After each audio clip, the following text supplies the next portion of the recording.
బాబు అడ్డం జరుగు అడ్డం జరిగి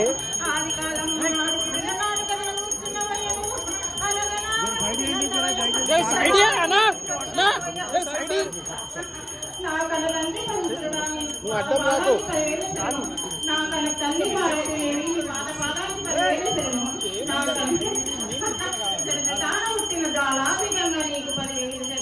కలకత్తకాలు నీకు 10,000 చెరువు నా దారం నరసింహస్వామి నీకు 10,000 చెరువు అక్క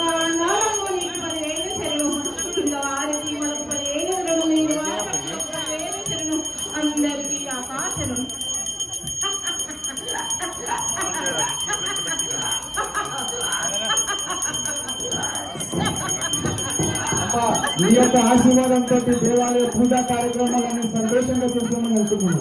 అలా మీరు ఎలా చెప్పండి? నాకు అన్ని విధాల సంతోషమే గాని బాలుడా, నన్ను రమ్మని పిలిచి నాకు రాయి కిందికి వేసి నా పోతురాదు లింగయ్యను నిలబెట్టలేకపోతున్నావు కదా బాలుడా. తలలో నీళ్ళలో కూడా చెప్పుతున్నాను నేను. అదే ప్రయత్నంలో ఉన్నామా. శివాలయ నిర్మాణం కొద్దిగా ఆగింది కాబట్టి అదొక శివాలయ నిర్మాణం చేసి 2 కార్యక్రమాలు ఒకటేసారి చేయాలనే సంకల్పంతో ఉన్నామమ్మా.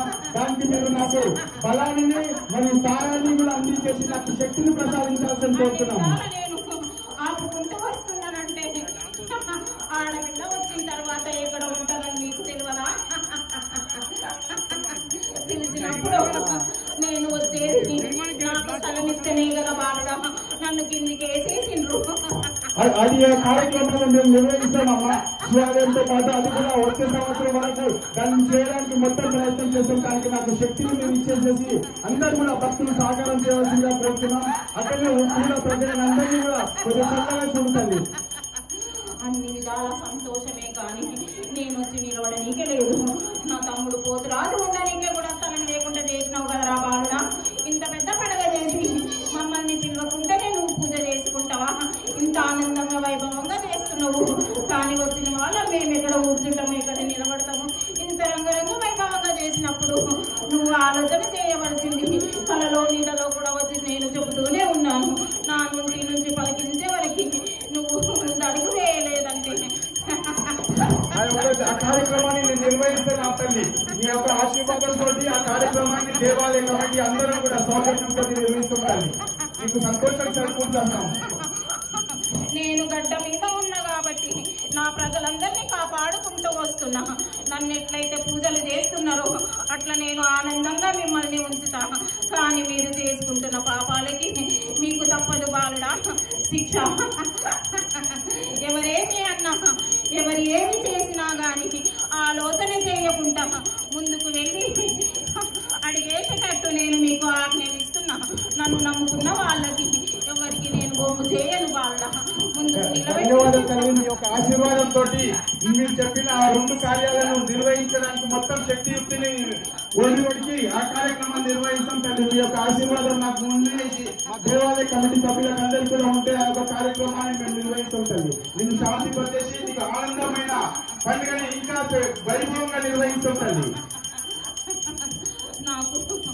నాకు రాయి పూజ కావాలి బాగా చేసి నాకు పప్పు బెల్లాలను నైవేద్యము పెట్టి ఇంటిని పాది శాఖలందించి గడప నుంచి ఎవరికి ఎలాంటి యోగాలు రాకుండా చూసుకుంటాం. రాబోయే కాలం చాలా దండుగా ఉంటుంది రా బాలుడా. రోగాలు నొప్పులు నిండుగా ఉన్నాయి. అవి పారదోడాలంటే నా గంగమ్మ వచ్చి కొట్టుకపోతుంది రా బాలుడా. నాకు శాఖ పెట్టినందుకు మీకు నేను చల్లగా చూస్తాను. ఎలాంటి ఆపద రాకుండా ఏ రోగాలు రస్తులు లేకుండా వర్షంలో కొట్టుకుపోయేటట్టు చూస్తాను. అంతటా చాలా ధన్యవాదం తల్లి. మీ యొక్క ఆశీర్వాదంతో ఆ వర్ణదేవుడు కూడా కరుణించి అందరిపైన చల్లని చూపు చూస్తున్నారు. మీ యొక్క భవిష్యవాణి కార్యక్రమం హైదరాబాద్ లో కావడంతో మొట్టమొదట ఉప్పు కూడా దేవాలయంలో కావడంతో ఆ వర్ణదేవుడే సందేశంగా వర్ణదేవుడి సంతోషంతో వ్యక్తం చేస్తూ వర్షాన్ని కూడా కురిపించి మనందరినీ సంతోషం చేసించండి. అంటే